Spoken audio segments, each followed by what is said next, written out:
অযোগ্যদের নিয়ে মমতা ব্যানার্জি খুব চিন্তিত, দেখেছেন কদিন আগে কি বললো? অযোগ্যদের জন্য আলাদা অপশন করা হচ্ছে, আলাদা চাকরি আছে। একবারের জন্য বললো না যে যারা যোগ্য তাদেরকে আমি অন্য চাকরি দেব। মানে অযোগ্যদের এত নিয়ে চিন্তিত কেন বলুন তো? অযোগ্যদেররা যদি খেপে ওঠে সরকার অর্ধেক হিলে যাবে, ওই জন্য ওদেরকে চুপ করিয়ে রাখছে। থাম বাবা, থাম বাবা, থাম বাবা, তোদের কিছু একটা আমি দেবো। আইনসভার মধ্যে পাঠানো হলে হবে না, আপনাকে আমাকে তৈরি হতে হবে, আপনাকে আমাকে পৌঁছাতে হবে। যেখানে আইন তৈরি হচ্ছে সেখানে দাঁড়িয়ে বলতে হবে আমার হিন্দু দলিত ভাইয়ের চাকরির কোটাতে কেন চাকরি চুরি হচ্ছে, সে আওয়াজ একজন আপনাকে আমাকে তুলতে হবে। যেখানে আইন তৈরি হয় সেখানে গিয়ে বলতে হবে ফেক এসটিএসসি সার্টিফিকেট দিয়ে অরিজিনাল যারা এসটিএসসি কমিউনিটির মানুষ তাদেরকে ডিপ্রাইভ করা হচ্ছে। যারা প্রকৃত দলিত, যারা প্রকৃত আদিবাসী তারা পরিষেবা পাচ্ছে না, তাদের পরিবর্তে যারা দলিত আদিবাসী নয় তারা পরিষেবাগুলো নিয়ে নিচ্ছে। এর বিরুদ্ধে কড়া আইন করতে হবে যেখানে, সেটা হচ্ছে আইনসভা। সেই আইনসভার মধ্যে দাঁড়িয়ে আপনাকে আমাকে চিৎকার করতে হবে। আমি আপনাদের বলি কিভাবে বিক্রি হয়েছে। একটা চাকরি হয়তো 15 লাখ টাকায় বিক্রি হচ্ছে। আপনার এই বাসন্তীর কেউ তো টাকাটা এ ঘাট ওঘাট ঘুরতে ঘুরতে কলকাতার ঘাটে গিয়েছে, এ হয়তো খুব বেশি হলে 1 লাখ টাকা রেখেছিল, বাকি 14 লাখ টাকা কোথায়? কলকাতার ঘাটে। ওই কলকাতার ঘাটে 14 লাখ আর কলকাতায় আছে কোথায়? ইউক্রেন চলে গেছে, রাশিয়া চলে গেছে, জার্মানি চলে গেছে, আবুধাবিতে চলে গিয়েছে, দুবাইয়ে চলে গিয়েছে। দুবাইয়ে কোথায় পৌঁছাচ্ছে? 8,000 কোটি টাকা কার কাছে আছে সেও নওশাদ সিদ্দিকী একটু খোঁজ নিচ্ছে। সময়ের সাথে সাথে বলে দেবো। এই গাড়িটা কিসের ব্যাপার ভাই? ওটা কি ওই দিক দিয়ে কি রাস্তা আছে নাকি? আচ্ছা আচ্ছা আচ্ছা চলে যাচ্ছে, ঠিক আছে। কি বলছি বুঝতে পেরেছেন তো? চলে গিয়েছে। এবার যদি এখন বাতিল করা যায়, যাদের বাতিল হয়ে যাবে তারা কি সকালবেলা উঠে যার হাতে 15 লাখ টাকা দিয়েছিল তার বাড়ি পৌঁছাবে, এই ভাই আমার চাকরি নিয়ে আমার 15 লাখ টাকা ফেরত দে। একটা টাইম নেবে, যদি না টাকা ফেরত দিতে পারে, টাকাকে ফেরত দিতে পারবে? ও তো ওপরকে চাওয়ার আর ক্ষমতা আছে? কোনো প্রমাণ আছে যে ওপরকে দিয়েছে? নেই, 1 নম্বর কথা। তো বলে তুই প্রমাণ নেই, যে ভাগ। যখন ওকে ভাগিয়ে দেবে, যার 15 লাখ গেছে সে কি ছাড়বে? ওকে পোস্টে বেঁধে পিটবে, তাই না? আমি মারামারির পক্ষে নয়, কিন্তু ভাই কারো যদি 15 লাখ কেউ ঝেড়ে দেয়, যতই আমি ভালোবাসার বাণী শোনাই না কেন, বলবে ভাইজানের ফোনটা আমি সুইচ অফ করে দিই, ভাইজান না ফোন করতে পারে। আগে একে পিটিয়ে নিই মনের মতো করে, তাই না? তো পোস্টে বেঁধে যখনই পিটবে তখনই বলবে আমি জেলার কার হাতে টাকা দিয়েছিলাম। সবাই জেলার ওই নেতার বাড়ি যাবে, তাকে ধরে ন্যাংটো করতেও পারে, পিটতে পারে। এখন অর্ধলঙ্গ হয়ে কলকাতায় প্রতিবাদ করছে, পরে তৃণমূলের নেতাকে পুরো উলঙ্গ করে পোস্টে বেঁধে মারতে পারে। কারণ টাকা ভাই 15 লাখ টাকা, যদি উচিত না, আমি বোঝানোর জন্য বলছি, কেউ করবেন না কাজ, মারামারিতে একদম যাবেন না, আইনি লড়াইয়ে যাবেন। তো ওকে হয়তো আটকাবে, ওকে যখন একটু উদ্যম মাধ্যম যদি দিয়ে দেয় তখন কি হবে? বলবে আমি অমুক নেতাকে দিয়েছি, এই ঘাট করতে করতে সেই ঘাটে পৌঁছে যাবে। সেই ঘাটে পৌঁছে যা আমাদের চোর প্রমাণ হয়ে যাবে। আর শহীদ মিনার ময়দানে হোক আর রাজপথে হোক, ফাঁসি নেওয়ার গল্প শোনালেও তার ফাঁসি নেবে কি, কিন্তু চোর হবে, মানুষ ডিস্টার্ব হবে। ওই জন্য কি করছে? লিস্ট বার করছে না। এখন যত অন্যায় হচ্ছে, যেটাই চলছে, প্রকৃত যারা মেধার ভিত্তিতে চাকরি পেয়েছে তাদের সাথে যে ইনজাস্টিস হয়েছে, এই ইনজাস্টিস যে হচ্ছে, এটা আমি মনে করছি রাজ্য সরকার ইনজাস্টিস করছে। আমি চাইবো রাজ্য সরকারের কাছে অবিলম্বে বৈধ অবৈধ লিস্ট বার করা হোক, অবৈধগুলোকে শিক্ষা প্রতিষ্ঠান থেকে ঝাঁটিয়ে বার করা হোক, বৈধগুলোকে শিক্ষা প্রতিষ্ঠানে পৌঁছানো হোক, অবিলম্বে এটা করা হোক। অন্যথায় বা যে সমস্ত বৈধ শিক্ষকরা আছে তাদেরকে, তাদের পরিবারকে নিয়ে, বাংলার আপামার জনগণকে নিয়ে রাজ্য সরকারের বিরুদ্ধে কিন্তু আমরা লাগাতার আন্দোলন চালিয়ে যাব এবং রাজ্য সরকারকে এর খেসারত দিতে হবে, এটা আমরা জানিয়ে দিলাম, হুঁশিয়ারি দিলাম। আইনসভার মধ্যে আপনাকে আমাকে পৌঁছাতে হবে, আইনসভার মধ্যে গিয়ে আওয়াজ তুলতে হবে। পশ্চিম বাংলার যে সমস্ত মন্দিরের সম্পত্তিগুলো এই তৃণমূলের আমলে লুট হয়েছে, অবিলম্বে ফিরিয়ে আবার মন্দিরে দিতে হবে, এই আওয়াজ আপনাকে আমাকে তুলতে হবে।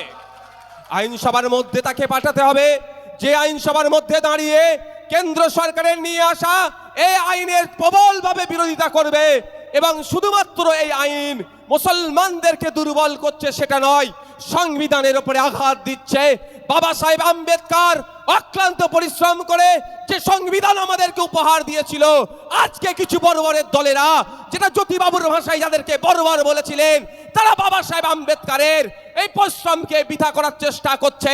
আমাদের প্রাণের যতক্ষণ শরীরে যতক্ষণ প্রাণ থাকবে, সংবিধান নিয়ে যারা ছেড়কার করবে, বাবা সাহেব আম্বেদকরের উপরে যারা আগুন তুলবে, তাদের বিরুদ্ধে লড়াই চালিয়ে যেতে হবে। শুধু মাঠে ময়দানে লড়াই নয়, এই লড়াইটা মাঠে ময়দানে যেমন হবে, আইনসভার মধ্যে ঢুকেও লড়তে হবে। আর না হলে কি হবে?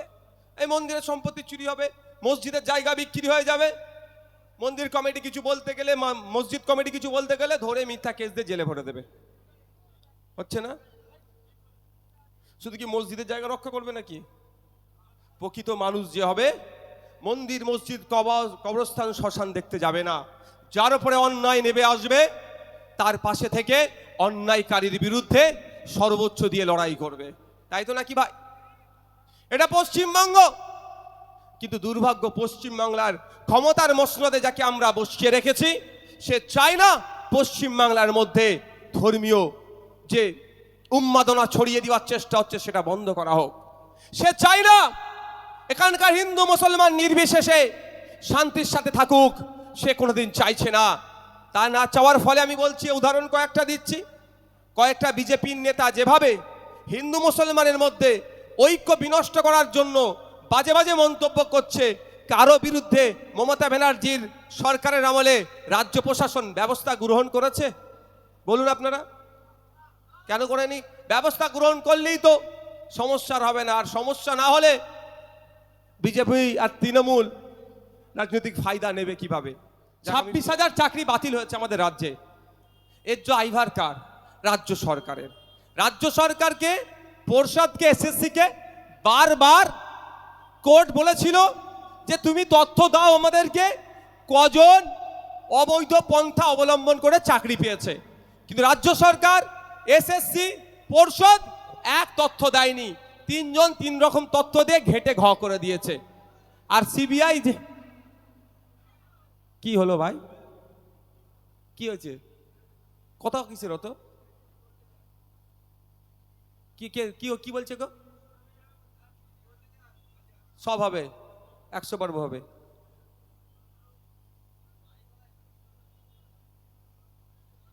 গুলাউনি একদম সব সব শোনার জন্য এসেছি আমি। শুনি, বলি কম।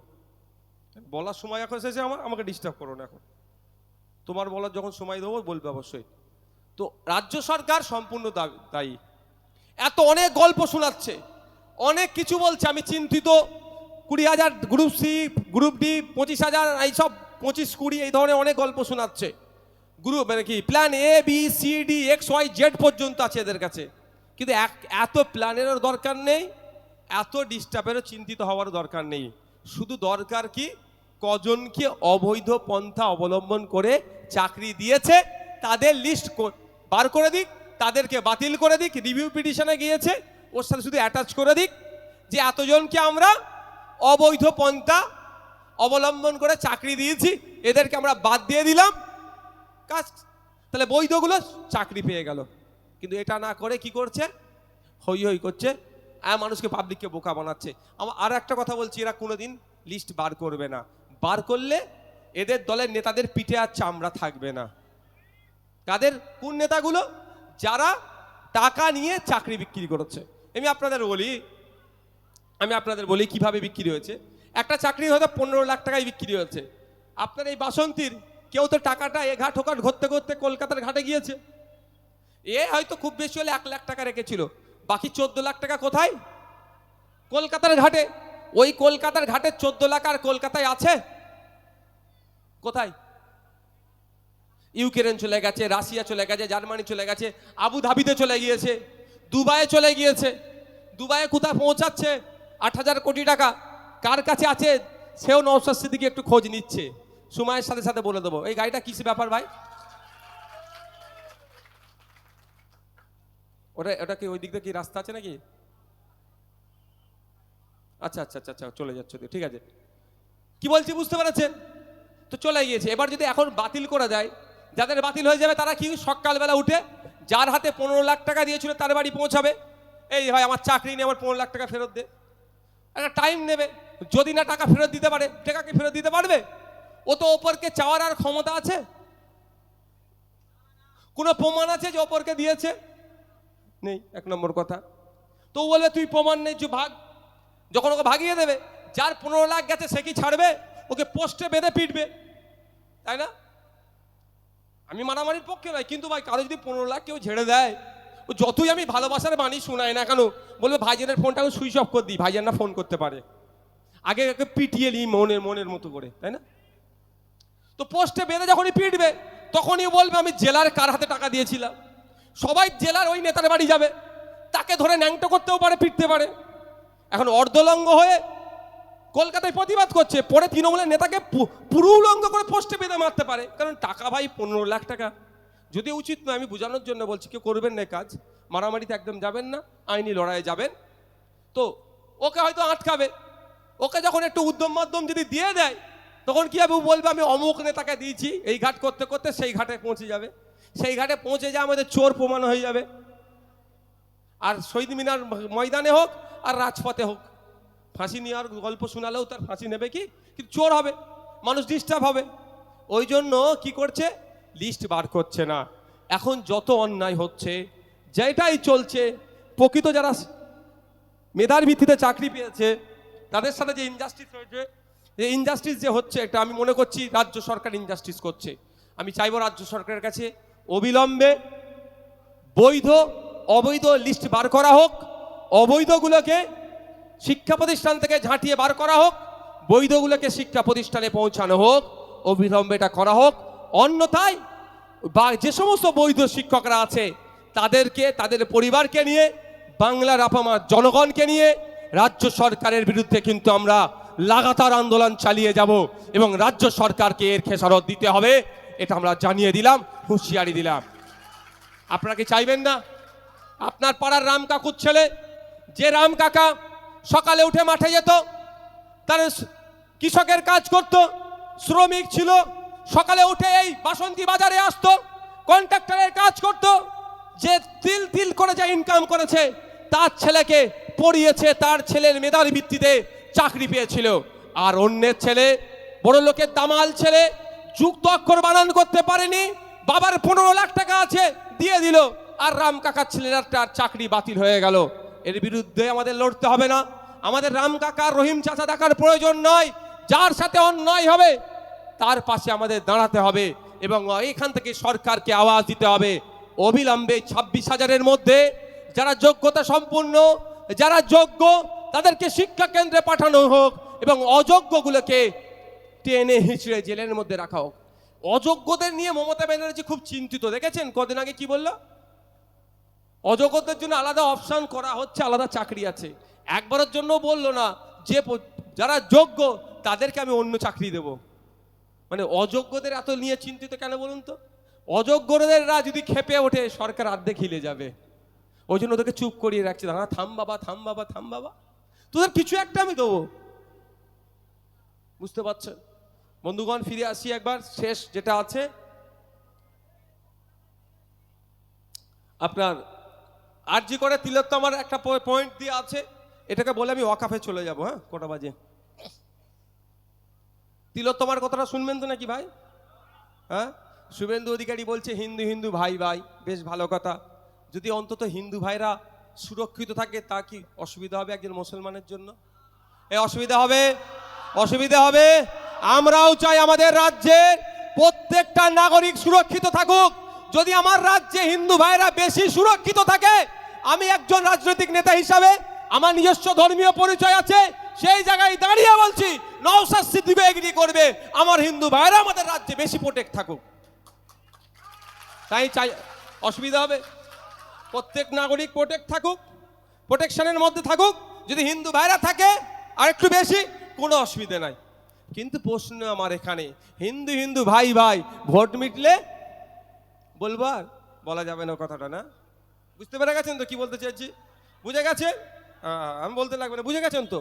ঠিক হচ্ছে, ওরা ভাবে উত্তরপ্রদেশে হিন্দু হিন্দু ভাই ভাই, আর ভোট মিলে গেছে দলিতকে ধরে ও তালে তাল মিলিয়ে হলে, বুঝতে পারছেন? ভোটের সময় হিন্দু হিন্দু ভাই ভাই ছিল, এটা মাথায় রাখবেন। তিলোত্তমাকে কেন খুন হতে হলো? আপনারা দেখেছেন ধর্ষণ করে খুন করেছে, এটা বলেছে তো।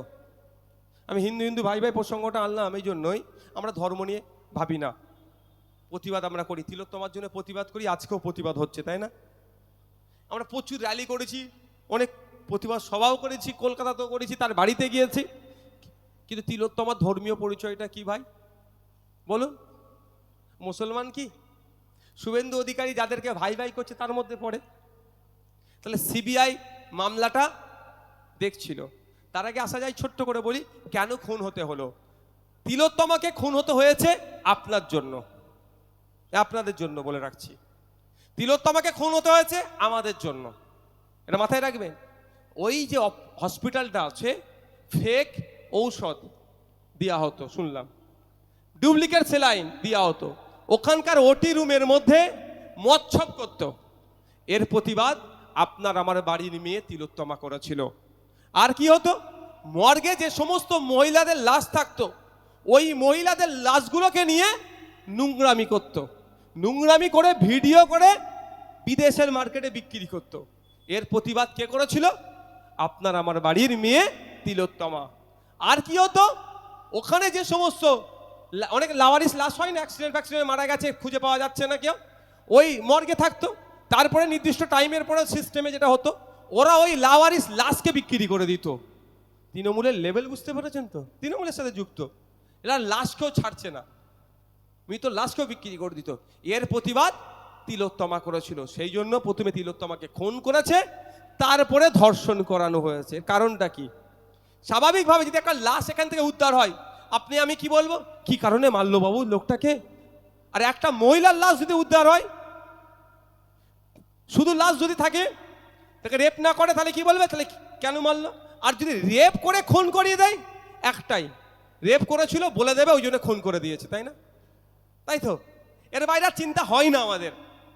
ঠিক ওই ধরনের এই অন্যায়গুলোকে আমাদের তিলোত্তমা প্রতিবাদ করেছিল। তিলোত্তমাকে প্রথমে খুন করেছে, তারপরে ধর্ষণ এই জন্যই করানো হয়েছে, কেউ না ভাবে যে কেন খুন করলো, সকলেই যাতে ভাবে ওই ছেলেটি বা আরো কেউ থাকতে পারে, তারা ধর্ষণ করার পরে খুন করে দিয়েছে। মানে আমাদের মাথা থেকে এটা সরিয়ে দিচ্ছিল। যাক, তিলোত্তমাকে খুন করেছে রাজ্য সরকার, ওই খুনিদেরকে বাঁচানোর জন্য কত তৎপরতা দেখিয়েছে আমরা দেখেছি।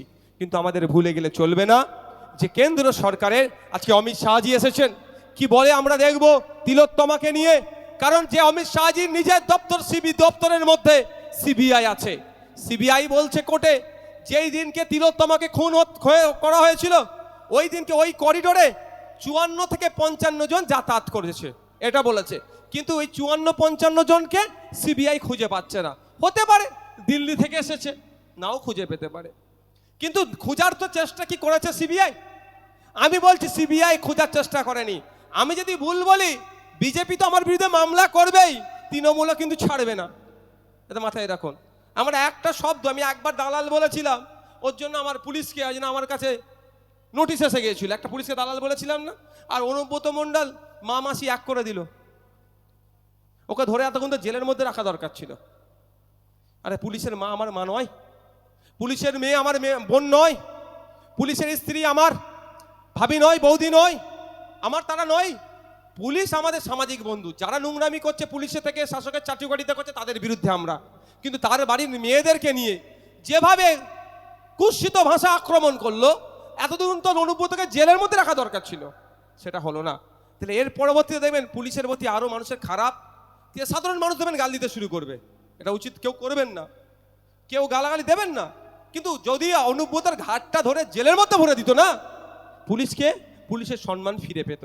এখন সম্মান খাটো হচ্ছে এই সমস্ত মানে নেতাদের জন্য। যাক, ফিরে আসি।